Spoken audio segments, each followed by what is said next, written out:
내란 특검을 맡은 조은석 특검이 대검찰청에 고검 검사급 9명의 파견을 요청했습니다. 특검 사무 공간은 서울 고검에 마련하기로 했습니다. 취재기자 연결합니다. 김영수 기자, 특검보 임명 전인데 일단 파견부터 요청한 거죠? 네, 그렇습니다. 조은석 내란 특검이 대검찰청에 고검 검사급 9명에 대한 파견을 요청했습니다. 조 특검은 수사 능력과 업무에 임하는 자세를 고려했다고 설명했는데 계엄 사태를 수사했던 검찰 특수본 소속 검사도 포함된 걸로 전해졌습니다. 내란 특검은 검사 60명을 파견받을 수 있기 때문에 추가 요청도 있을 가능성이 있습니다. 내란 특검 사무실은 서울 고검에 차려질 걸로 보입니다.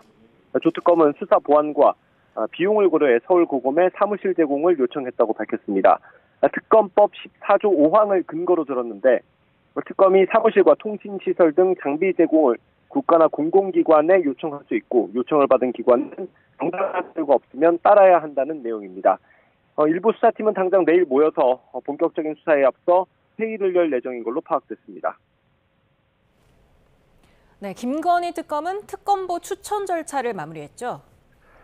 네, 민중기 특검은 언론 공지를 통해 어젯밤 11시쯤 대통령실에 특검보 8명 후보를 추천했다고 밝혔습니다. 특검으로 임명된 게 지난 12일이니까 사흘 만에 특검보 인선을 마무리한 건데 3대 특검 가운데 가장 빠른 속도입니다. 민특검은 출근길에 취재진과 만나 판사와 검사 출신을 모두 포함했다면서 인선 배경을 설명했습니다. 직접 들어보시죠. 수사 능력을 고려했고요.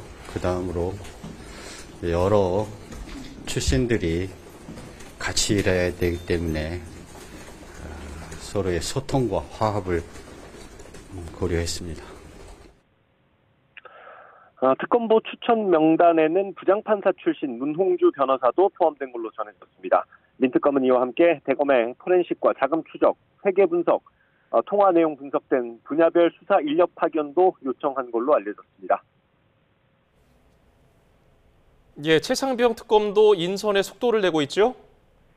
네, 이명현 특검도 취재진과 만나서 지금까지 진행 상황을 간략히 설명했습니다. 이 특검은 가장 먼저 특검보 인선에 주력하고 있다면서 일부 압축된 후보자가 있고 계속 진행 중이라고 말했습니다. 다른 단체의 추천을 의뢰하는 방안도 검토하고 있냐는 질문에는 이미 풀이 돼 있기 때문에 8명을 추천하는데 문제가 없을 거라는 뜻을 밝히기도 했습니다. 이것도 직접 들어보겠습니다. 특검보 선임 후보자 어느 정도 압축됐을까요? 일부는 되고 있고요. 계속 지금 진행되고 있습니다.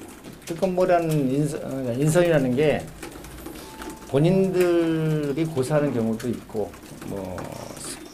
이렇게 이분이 적합하다 했는데 고사하는 경우도 있고 이런 부분이 있기 때문에 그걸 갖다 완성이 됐다 이렇게 할 수는 없거든요.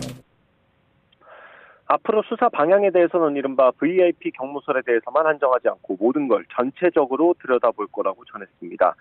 다만 항명 혐의로 재판에 넘겨진 박정훈 대령 사건에 대해서 실체적 진실이 바뀌어서 억울하게 기소된 거라고 언급하면서 수사 핵심이 경로설이 될 거라는 뜻을 내비치기도 했습니다.